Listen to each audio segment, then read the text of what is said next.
Hello, Monetization Nation. Welcome back to another episode with Shannon Graham.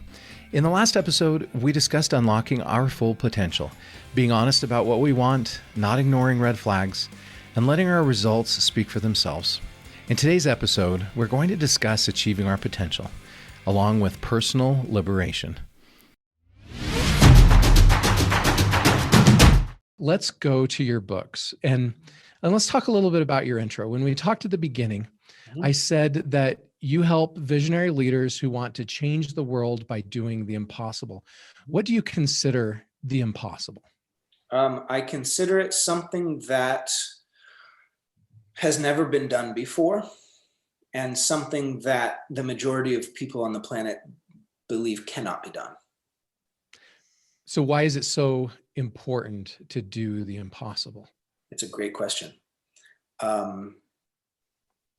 Probably the majority of this interview will come from this answer. Okay. Which is, I talked about human potential in the beginning, and that we all have there's this difference between who we show up as on a daily basis and what we really are as far as potential. And you could put the smartest people in the planet in a room for a week with one goal, and the goal is to determine the peak of human potential. And at the end of that week, the best they could tell you is that we either don't know or that it's unlimited. It'd probably be one of those two answers. So it's safe to say that we can be, do, have, give way, way, way, way more than we do on a regular basis. But the trick about potential is that there are only two ways to access it. The first way to access higher levels of potential is when life forces you into those moments. We've all been there before, and we don't have the time, we don't have the money, we don't have the resources, but we must rise to the occasion, and we do, and we find a way. So in those moments, we get a glimpse of a version of us that's way more capable, way more powerful, way more resourceful, way more fill in the blank. The challenge is because life forced those moments on us, we don't maintain that level of peak potential. So it's not sustainable. The other way, the only other way to experience higher levels of human potential is when we purposely choose to do things that we don't know how to do. Because it forces us to be the Einstein level of like, you can't solve your problems with the same level of thinking that created them. Well, it forces you, when you endeavor to do something that's never been done before, you obviously can't use the same thinking that you've been using. So it forces you to a higher level of yourself. Makes me think of when we sent the men to the moon for the first time, right? It forced us to develop the new technology. It forced us to think of new ways to solve those problems. Yeah, 100%. I mean, just to add to that, when JFK announced that we were going to the moon, technologically, we were actually nowhere near ready to do that. There's a bunch of reasons for that. You know, what probably a lot of people would agree on is that Vietnam was a mistake. And JFK was getting a lot of heat for that. And they needed a distraction. And so what better distraction than to tell people we're going to the moon? Because what happened after he told people we were going to the moon? Everyone kind of like forgave Vietnam. They were like, okay, yeah, it's a big mistake, but man, the moon, like, yeah. And the United States rallied and they unified because we're going to the moon, right? So it was a good strategy. It was a good tactic, but technologically we were nowhere near ready to go there. In fact, when he announced that, NASA was like, excuse me, were you going to let us in on that? So, you know, when you endeavor to do things that have never been done before, it forces you into new levels of creativity and new levels of innovation and new level of resourcefulness and new levels of synergy. and actually becomes sustainable because you chose it. Now, there's also a side effect, which is also is quite valuable, which is what I call the Bannister effect. Roger Bannister, back in the late 50s, broke the 4-minute mile. And no one had ever done it before. And in fact, many people in the medical community said, if you did that, you would physically explode. They genuinely believe that. And he was like, yeah, I think it's possible. So he did it. And the year that he did it, 22 other people did it, simply as a function of him doing it. Because they knew it could be done. Because they knew someone had done it.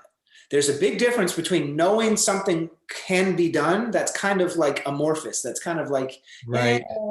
But knowing that someone has done it is wildly different.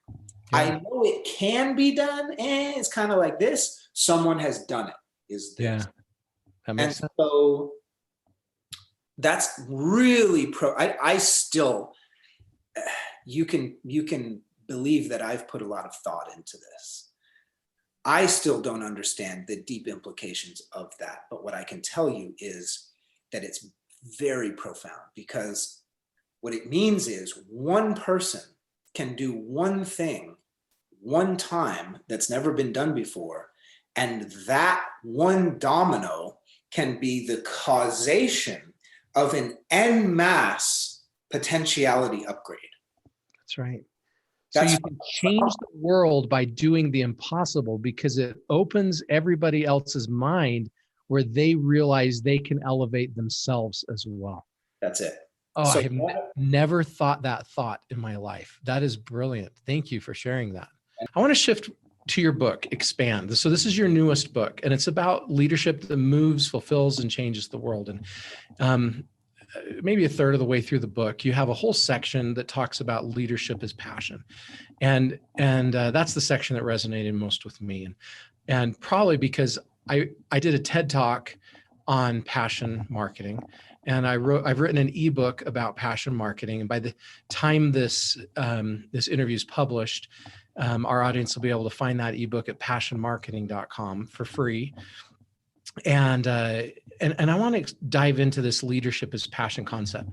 Can you help me understand what you mean when you say leadership as passion? Yeah, I think passion. I have this concept that desire is expansion seeking to express itself. Oh, wait, say that one more time. Let me make sure I understood that. Yeah. Desire is expansion seeking to express itself. Okay.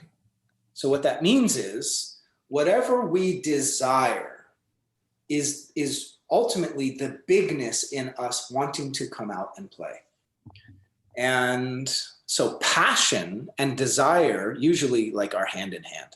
I have a passion to make the world a better place, AKA I have a desire to make the world a better place. Right. Essentially the same thing.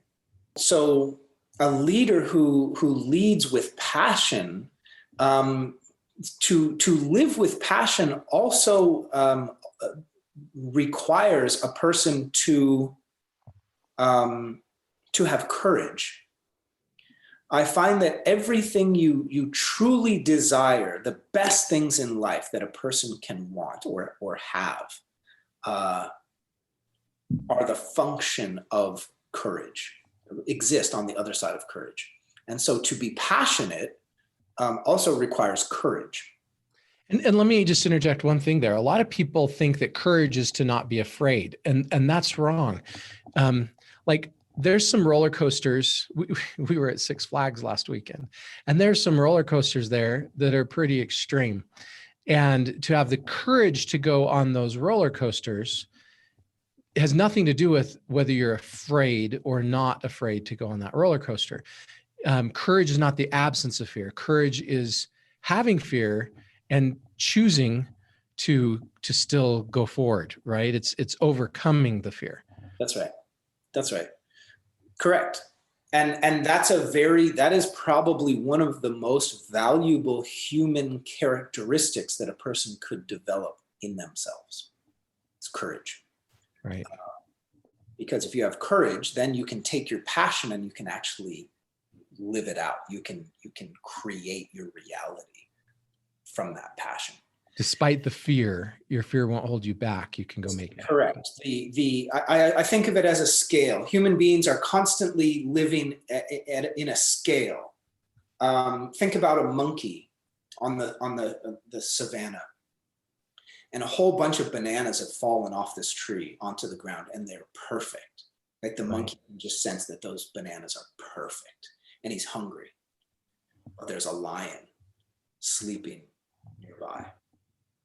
And so he's calculating, he's weighing out this equation. I'm really hungry. How far am I from the bananas? How far are the bananas from the lion? And he's weighing out the equation. That's how pretty much all species exist. And so it really comes down to fear and desire.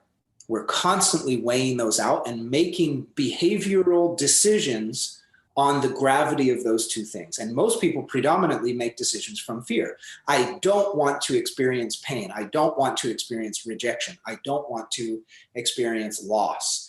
I don't want to experience fill in the blank. So I'm going to behave this way.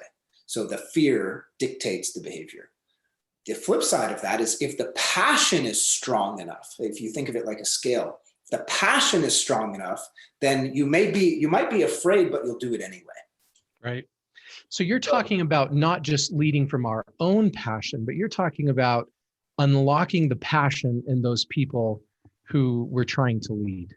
Well, yeah. So that's a good insight, because that leads us to the next part of the equation, which is the number one job of a leader is to create more leaders. And that is a little bit misunderstood in the culture of leadership today, because most people would say that leadership is about leading people.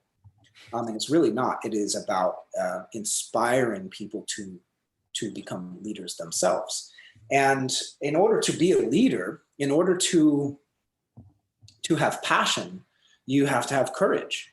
And so if a leader can lead with courage and passion, then ultimately that's what they're instilling in their people. It's not just leadership, it's courage, it's passion. And that's a very valuable characteristic to invoke in other people. Yeah, I love it. Okay, in that section of Expand, you talk about the art of full expression. Can you explain that to us? Yeah, it's similar. There's typically a difference between like who we show up as and who we would really like to show up as. And billionaires tend to be a good example of this. If you look at people, this isn't a blanket statement, but it tends to be true. If you look at people that are millionaires or multimillionaires and how they dress, for example, they dress in a way that essentially the point of how they dress is so that other people will perceive them a certain way, because they are millionaires, they are multimillionaires, they want other people to know that, and so they dress in a way that causes that perception. Billionaires, for whatever reason, not all of them again, but many of them are beyond that. They genuinely don't care what people think. And so, one of my favorite quotes is, the guy in the suit looks really important until you find out he works for the guy in pajamas. Right. Or the guy in the shorts and the t-shirt. That's right. Right.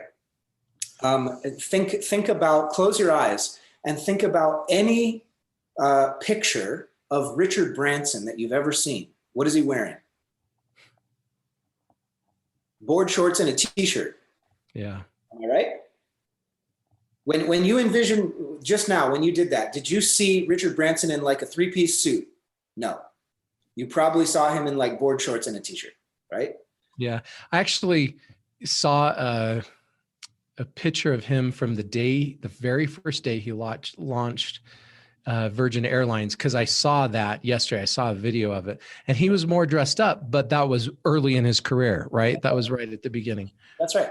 Yeah, I guess the better way to say it would be, think of any picture of Richard Branson currently.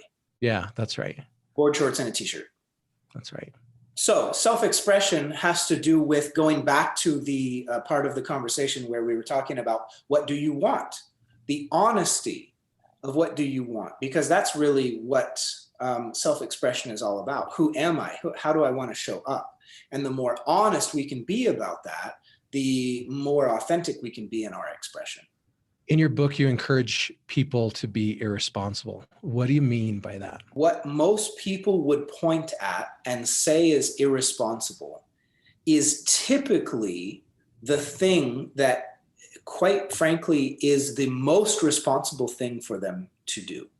For example, a father of two that has a loving spouse has a 9-to-5 job, and he hates it, like hates it.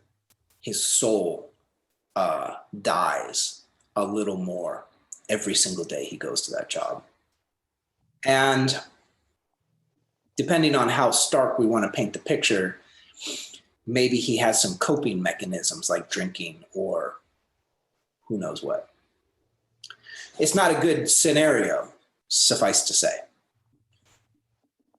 And he wakes up one day and he desires to, there's that word, he desires to start his own business. But as we all know, being an entrepreneur is risky. And,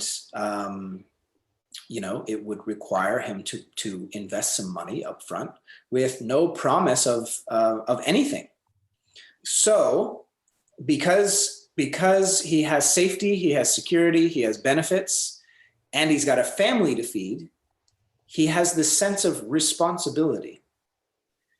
Responsibility happens to be the thing that is the most toxic and keeps people the most stuck, because he may choose not to embark on that entrepreneurial endeavor because he wants to be responsible. And so he continues to be responsible, AKA miserable and suffering and, some type of addiction or coping mechanism. And he becomes an example to his family of what responsibility looks like. And so they perpetuate that down the line. Wow. And that's bad. That's bad, bad, bad. So the flip side of that is he wakes up one day and he's like, you know what? I want to start this business. And it feels irresponsible. I have a family to feed. It's kind of my job to help kind of protect them and to help make sure they don't suffer. But I'm suffering. And so by default, they will suffer. So it's actually, even though it seems irresponsible for me to start this business and to put a bunch of money into it and maybe I'll fail, it's more responsible because that's me taking responsibility for what I really desire and being a role model to my family of not allowing safety and security to be the predominant measure that dictates your behavior. Yeah. And so, most of the things that people would point out in life that they have a desire for and simultaneously say are irresponsible are usually the things that are going to move them forward the most in life. What a great philosophy. Yeah. The goal is not to be responsible as the world defines responsibility. The goal is to find out what we really want and take the path that helps us best achieve that. That's right. Okay, let's shift. Let's go to your other book, The Revolution of Self, The 3 Keys to Personal Liberation. Will you talk us through what are those 3 keys to help us achieve personal liberation? The first is having a foundation. So if you're thinking about building a house, you have to build the foundation first. You can't build a roof before you build a foundation. So the first is a foundation. You have to have vision. You have to have clarity. How big is the house going to be? Is it 2,000 square feet? Is it 10,000 square feet? Is it 1 floor? Is it 2 floors? What is the vision? And then the third is you got to have the right tools to do the job. If you and me were going to build a house And we had the plot of land, and I said, okay, my friend, it's time to start building. Here's your chainsaw. And now it's time to put on the roof. Here's your chainsaw. That's a great tool, but it's inappropriate for the job. So you got to have the right tools to get the job done. So foundation, vision, tools. Love it. In that book, I liked most your last two chapters. So quit your job and transform your relationship. Yep. When should people quit their jobs? The instant they feel like they should. So expand on that a little bit. Well, this is what goes back to the honesty. Especially, this is predominant in the world, but mostly in Western culture, people have this weird habit of staying in scenarios that are not helpful to them, like a job or a relationship. Those are the two big ones. Based on the data, and you can do the research, and the data is very clear. Worldwide, most people are unhappy at work. And in relationships, in the United States, the divorce rate, I think, is currently 55%, 51 to 55%, something like that. So it's actually more than not. Yeah. That's pretty big. Now, I have a friend who's a relationship expert, and she speaks with couples very intimately.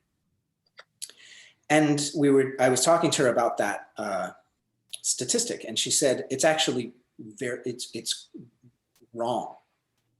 51 to 55% is actually not accurate. If the couples that are in relationships that are not happy had the courage to separate. But many couples stay together out of convenience, or the kids, or there's a multitude of reasons.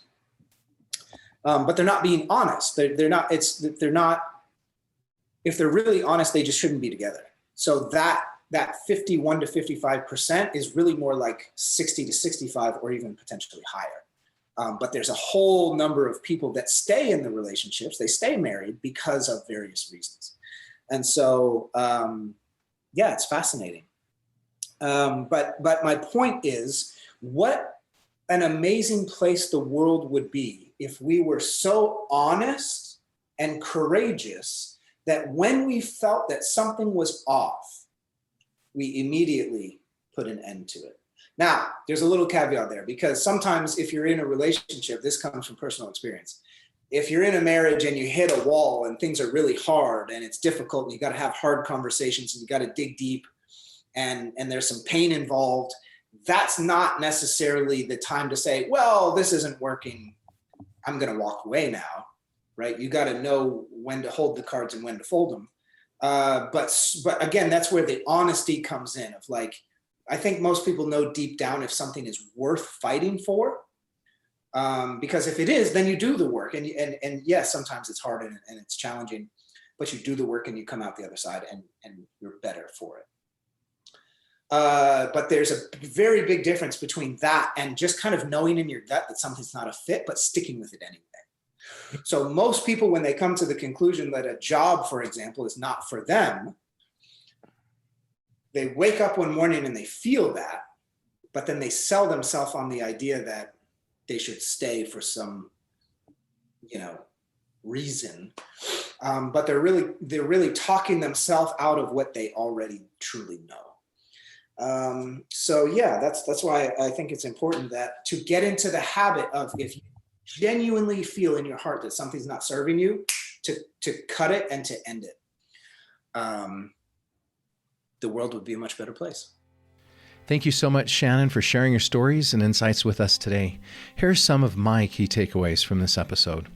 Number one, when we endeavor to do things that have never been done before, it forces us into new levels of creativity, innovation, resourcefulness, and synergy. It allows us to achieve a higher level of potential on purpose. Number two, one person can change the world by doing the impossible, because it opens up everyone else's minds to what is possible. Number three, leaders should be an example of passion and courage, inspiring the people they lead to also have passion and courage.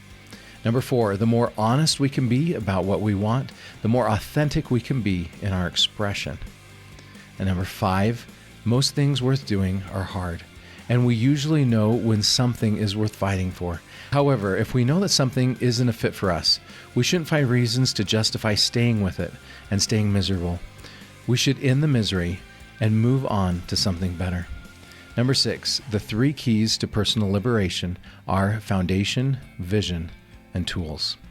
To learn more about or connect with Shannon, you can find him on LinkedIn or Facebook, visit his website at shannongraham.com, or check out his books, The Revolution of Self and Expand. And you can find links to each of these in the blog post for this episode at monetizationnation.com.